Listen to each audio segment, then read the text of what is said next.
Hey guys, if you're not aware, I recently dropped 2 videos about my thoughts on what a Saw TV series would be like, both the essential elements and the general outline for the pilot episode. But for now, I wanted to focus this 3rd installment on the general characters and one major story arc from the original film series that I believe could actually bring the potential of the TV series to really expand around the original story.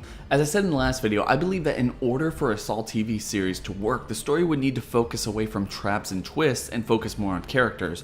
So with that said, let's start with the characters, or to be even more specific, a single character, because while I firmly believe that any potential Saw-related TV show would have to be built around an ensemble cast, there is one specific character that I truly believe would have to carry the majority of the series, and that is Amanda Young. Frankly, I never thought that she was given her due in the original series. I know that she took up some majority of the screen time in Saw 2 and 3, but her backstory was always kind of muddied and it was never fully explained. For example, in the DVD commentary of Saw 3, Shawnee Smith explained that they had developed Amanda's character to be emotionally scarred from the emotional and physical abuse from her father in her childhood.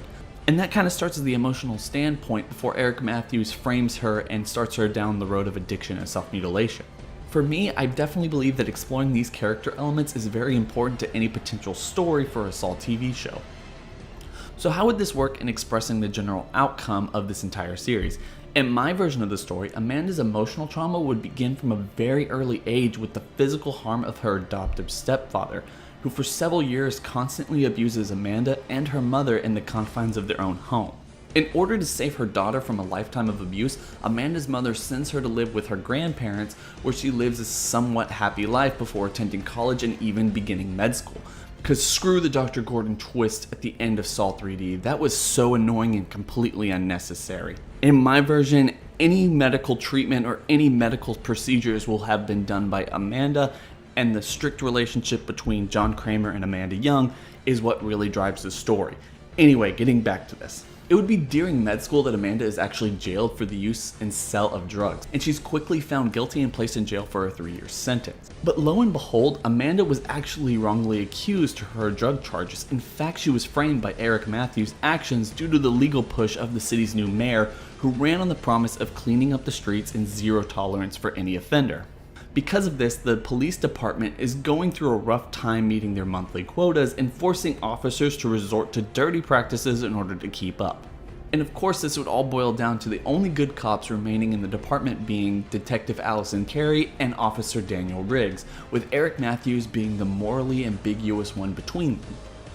And through those 3 years that Amanda's in jail, Eric becomes closer with his partner, Detective Carey, and the two start a love affair, which results in the end of Eric's marriage and him being relegated to a desk for his violent outburst in tense situations. In the meantime, Detective Mark Hoffman is promoted to lieutenant of the police squad, but I can actually get more into that later in future videos. In the background of all this, we have John Kramer going through a majority of the same trials and tribulations that he went through in the film's narrative. As a successful industrial engineer, he is buying abandoned properties and planning to redevelop them for low-income housing. Basically a humanitarian effort in order to bring more stability to a dying community. But in the midst of his work, not only does his son die, but he finds out that he has cancer. His sickness ultimately eats up his wealth and loses him everything that he's worked for. All of his business partners leave him, and he realizes the true nastiness of the world that he has tried so desperately to save. So that's kind of where we get Jigsaw in all this, as he goes through his first unsuccessful test before making his way to Amanda as the first survivor of his games. And that circumstance is what really starts to develop John's character as everything starts moving forward. From this moment onward, he decides to focus heavily on the development and interaction of Amanda's character and tries to see whether she has truly learnt her lesson that he was trying to teach her. But like an overzealous father figure or teacher, he oversteps his boundaries every time he notices her diverting from his imaginary future for her. Every time he oversteps his boundaries, he takes her under his wing again and again to show her the path that she should be leading, each time allowing her more freedom to do not only what he does, but also begin to develop her own rules for the games at hand, ultimately transforming a once fragile and defenseless woman into a cold-hearted monster simply by trying to help her see her own faults and guide her to a more fulfilling lifestyle. in the most brutal way possible, of course. Obviously, this is Saul, and there is some kind of moral ambiguity for almost everything they do, which makes it interesting in my opinion. Anyway, I do know that that is pretty vague, but it is the best I could come up with in such a particular short amount of time.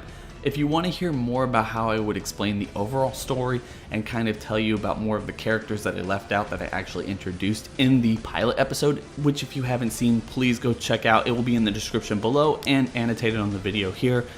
It's really interesting. It's kind of my breakdown of exactly what a pilot episode would be with all of the characters that need to be introduced and exactly why, their overall stories. If you want to hear more about those people and where they would fit in, plus more of the stories that could be focused on from the original 7 films, please make sure to rate, comment, and subscribe. Tell me if you want to see more of these videos because I'd be happy to make them. They're always very fun. But anyway, guys, I hope everyone has a lovely day. Bye.